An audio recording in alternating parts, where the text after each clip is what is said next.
plusieurs mois après le conflit entre Mathias et Paul Pogba, qui avait éclaté en août 2022, le célèbre footballeur de la Juventus a décidé de prendre la parole.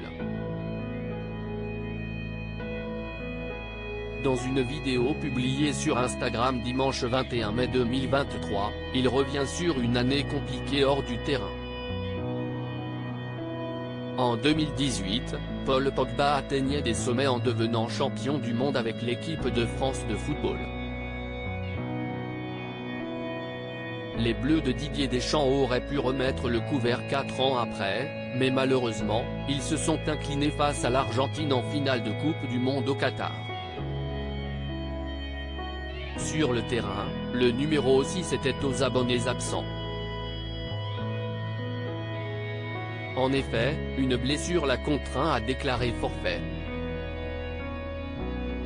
Outre les séquelles physiques, Paul Pogba sortait d'une affaire sordide, impliquant son frère Mathias.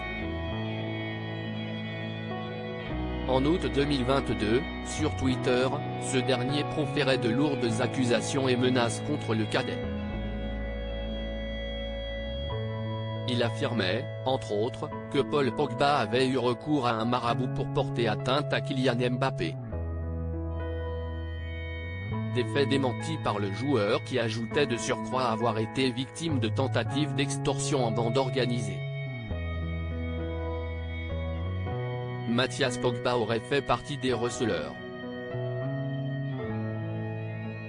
Une année à se réfugier, l'affaire a connu un dernier rebondissement en mars dernier avec l'arrestation d'Adama Camara, un ami de Paul Pogba.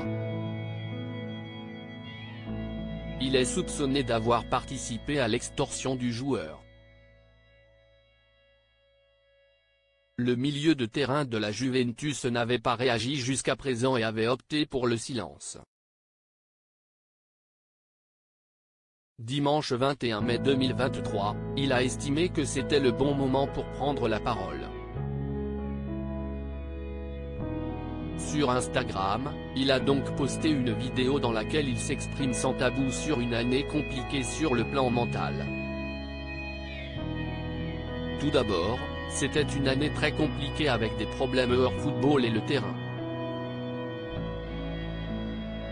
Déjà, le hors-terrain, c'était déjà difficile pour moi de gérer ce qui s'était passé, surtout mentalement. J'essayais de me réfugier dans ce que j'aime faire, le foot. Mais cela n'a pas été le cas puisque, physiquement, j'ai eu beaucoup de pépins, relate-t-il. Paul Pogba précise qu'aujourd'hui il va mieux grâce à Dieu, on a la foi, mais aussi grâce à vous, les supporters, et grâce au staff. Ce soutien indéfectible lui a permis de tenir, dit-il. À 30 ans, il annonce donner son maximum pour revenir plus fort.